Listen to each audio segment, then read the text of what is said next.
What's going on, guys? JSGC here, back again for another Manchester City video, where today we're going to be doing my match review, match reaction and match analysis of Manchester City's 0-0 draw away from home against Southampton. Before I do crack on with this video, make sure, like always, if you are enjoying the content, do subscribe to my channel. It is free to subscribe. Social media links, they're in the description if you want to go and follow me on my Twitter, Instagram and TikTok. Email also in the description too if you want to hit me up for any sponsorships for any videos or any general business inquiries. Don't forget to leave a thumbs up on the video, and most importantly, guys, get your thoughts in the comments below.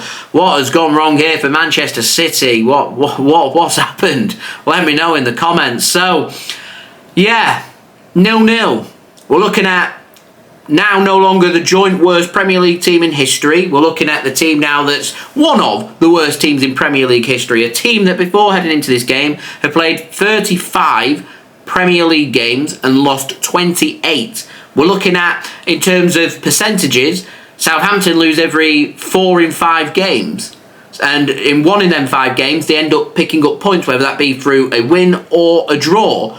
Now, if you cast your minds back to the first half of the season when Man City played Southampton, we limped over the line with a dodgy 1-0 win at home against Southampton, one of the worst Premier League teams in history. And here they are with a 0-0. And I think this pretty much, to me, demonstrates exactly where Manchester City are at when it comes to our season. And maybe this is a statement being made by Pep Guardiola to say the depth and the players that we've got isn't good enough, and the players that we're getting linked with aren't good enough, and we need to have a serious rethink about the direction that we're heading in post-season. But to attract the biggest and best names, you need to be playing in the biggest competitions. You need Champions League football. Now, we had a possibility here today to go level on points with Arsenal, put them under pressure with them having 2 difficult games against Liverpool away and Newcastle at home next week. We're now at a point where we want Arsenal to be doing us a favour against Newcastle next week. That's the position and point that we're at now. We're wanting a favour from Arsenal because we're not giving ourselves or doing ourselves any favours. We've gone from being a team that's looking near enough certain of getting Champions League football to, hold on a minute, we've still got work to do, we've got plenty to think about. Now, realistically, we need 70 points. We knew that heading into this game. 2 wins from 3. That's a situation that we're looking at against one of the worst teams in the Premier League. It should be a formality. You turn up, you play to the best of your ability, you score goals, you win the game. We're 1 win from 2, and you start thinking about a bit of rotation here and there towards the end of the season. You get the job done as quickly as possible. Business end of the season. City know what it takes. We're very good at it.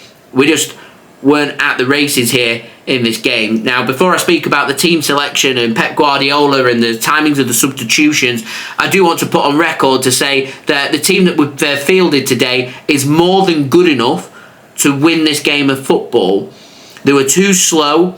They were not creating enough. Erling Haaland did near enough nothing in this game. They weren't giving him any service, and when the service was kind of there with the half chances, they weren't doing enough with them. Haaland's not featured for, weeks now, so you can't expect Haaland to do 90 minutes, expected to turn up and be firing on all cylinders. It's going to take 3, 4, 5 games for him to get back into the groove and back into the swing of things. When you're bringing players back from long-term injury, that is going to be the case. Same's going to be the case with Akanji. The same's going to be with Rodri. Rodri's probably going to need even more games than that. It might take him months to get back into the swing of things. It might take him even longer to get back to the level that we've seen from Rodri. He might never even be the same player. We don't know. We don't know what it looks like post-injury from Rodri when he does come back. But we've mentioned many times this season about the impact and absence of Rodri. Yet that isn't the case for this game. That team that we had out was good enough to make things happen, to create opportunities and score goals. They haven't done that.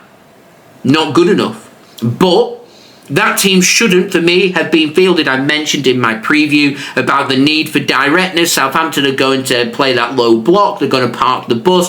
There's going to be no space for City, so you've got to move the ball quickly. You've got to have quick players trying to make and cause problems. You've got to have directness from your set pieces. There's got to be urgency. You've got to score an early goal. That first half, we did nothing. Not good enough. The approach from the team, not good enough. The team selection, not good enough. You've got a settled back line. Mateus Nunes, Nico O'Reilly, doing some good stuff yet. Rico Lewis gets given the nod. Akanji gets brought back into the team. The defence has kept a clean sheet, so it's not on the defence, but Why are we making the changes? We don't need to make the changes. We played 8 days ago. The players are fresh. They're good to go. We don't play the cup final for another 7 days, so I don't get why we've rotated. I thought if we were going to rotate, it was just going to be 1 or 2 players, but there's 4 or 5, and it severely disrupted the momentum of City. It disrupted that first half, and it didn't work. We made hard work. Now, we showed urgency, and it didn't happen until we got to around the 85th minute. That urgency should have been shown from the first minute. If that urgency was there throughout the whole first half, we'd have scored 2 or 3 goals and we'd have come away with the win. But the urgency it took Doku to come off from the bench. Should have been starting. I don't know why he didn't. I don't know why Foden was given the nod ahead of Doku. I don't know why McAtee was given the nod ahead of Savinho. I don't know why Marmoush wasn't starting this game. I don't understand the team selection. That falls on the manager. The substitution should have been made much sooner. 2 or 3 subs, Marmoush, Doku, Savinho, they come on at half time. Why one of the players? All 3 should have been on. Marmoush came on and he hit the crossbar. He was making things happen. Marmoush is in form. He's a world-class striker. He's scored abundance of goals and making things happen with Eintracht Frankfurt. He's done really well since coming in with Manchester City. I don't understand. And for me, it all falls down to Pep Guardiola. And I've never, ever been that critical of Pep Guardiola because I think he's a genius. I think he's the best manager in the world. But he's got this wrong.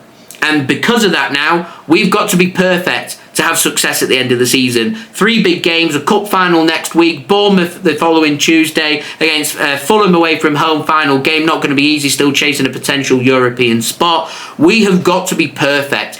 No margin for error. We're looking at 70 points. We cannot hit 70 points exact, so it's got to be 71. 2 wins. 2 wins will do that. We've got no problems. Done and dusted, sorted, fine. See you later, end the season there.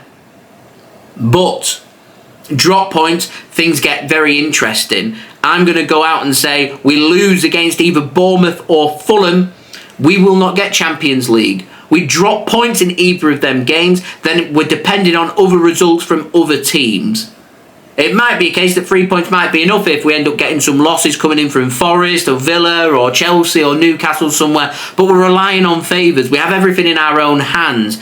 We've got to keep it in our own hands. There is a possibility, dare I suggest, a realistic possibility, by the time Man City next kick a ball in the Premier League, we will be outside of the top 5 and outside of the Champions League spots. That puts us under tremendous pressure heading into the game against Bournemouth at home. That's the impact of this game. We've got to win against Palace to win the cup. We've got to have silverware to show, because otherwise it's not been a very good season. When we don't make Champions League, it's an absolute disaster.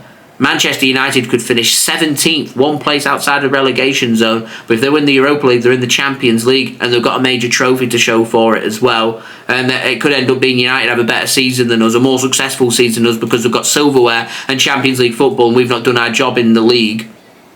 Yeah, United could finish 17th and have more to show for it than us. Business end of the season. Not having your shooting boots on and not creating your opportunities and dropping points against one of the worst Premier League teams in history, a team that's already confirmed relegated, already confirmed bottom. It's not good enough. We're done.